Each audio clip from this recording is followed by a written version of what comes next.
Une fonction intéressante de WooCommerce, c'est de préparer, de créer des codes promo.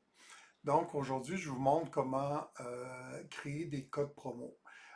Si on va dans notre tableau de bord WordPress, sous Marketing, on a code promo.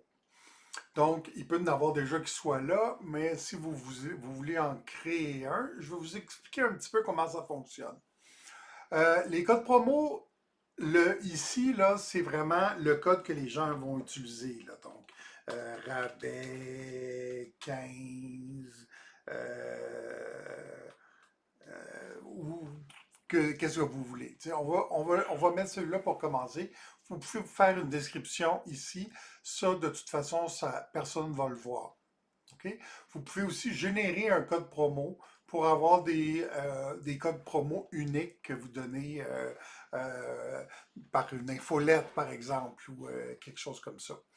Donc, ici, c'est tous les paramètres qu'on peut faire. C'est assez simple.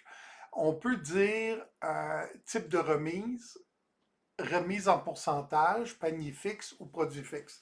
Donc, remise en pourcentage, ce serait, mettons, 15%, 10% sur la commande au complet. Ou il peut y avoir d'autres restrictions plus tard. Fait qu'on pourrait dire remise en pourcentage, 10%. Si on dit remise panier fixe, donc là, c'est en dollars. Donc, ça serait 10 dollars. Remise produit fixe, ça, là aussi, c'est en dollars. Puis, dans les restrictions, on va pouvoir choisir sur quel produit on peut appliquer le code promo. Euh, Ici, c'est cocher cette case si le code promo inclut l'expédition gratuite. Il faut qu'il y ait un mode d'expédition gratuite. Ça, on pourra toujours s'en reparler. Mais si ça inclut l'expédition gratuite ou non, vous cochez. Ici, on vous donne l'opportunité de mettre une date d'expiration au code.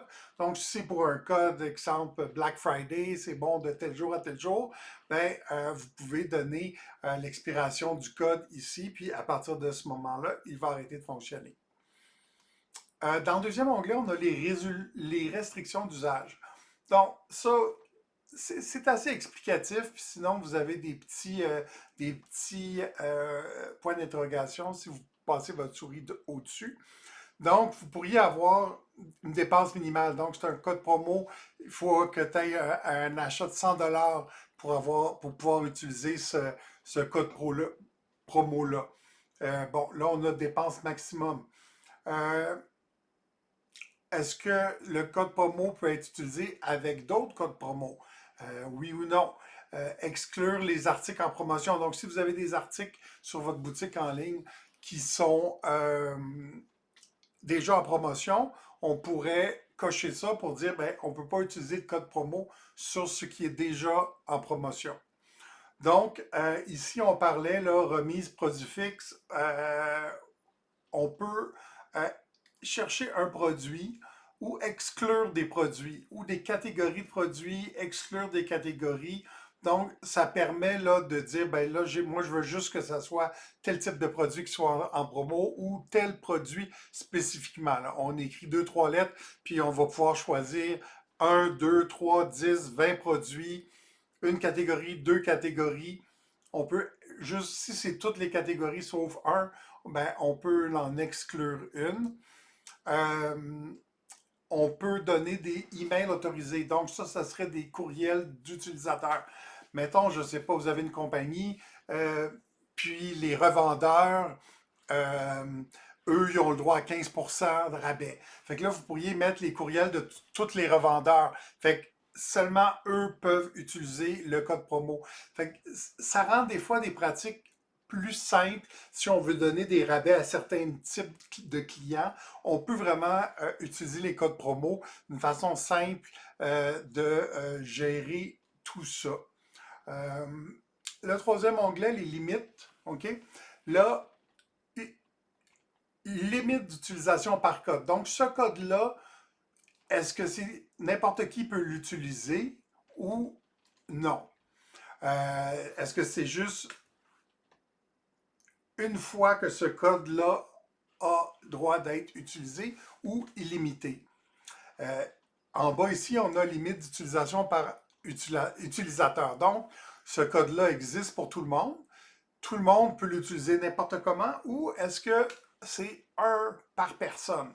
Donc, une fois qu'une personne va l'avoir utilisé, ne pourra plus la réutiliser ensuite. Puis, on peut appliquer à tous les articles dans le panier ou à un certain nombre d'articles seulement. Donc, ça, c'est, après ça, on peut publier. Euh, on publie le code promo. Vous voyez qu'ici, on a la date d'expiration. Si vous voulez mettre une date de début du code, ben là, à ce moment-là, on pourrait, un coup qu'on l'a publié, on va rapidement mettre une date antérieure. Là, si je mets le 10 novembre, OK? Donc, puis je fais planifier. Là, dans le fond, planifier pour le 10 novembre, c'est qu'il va commencer à être en fonction le 10 novembre. Donc, ça, c'est les codes promo. Si je retourne dans mon menu code promo, là, je vais voir tous mes codes promo que j'ai. Je peux les modifier, les effacer, etc. Voilà, j'espère que ça vous a aidé au niveau des codes promo.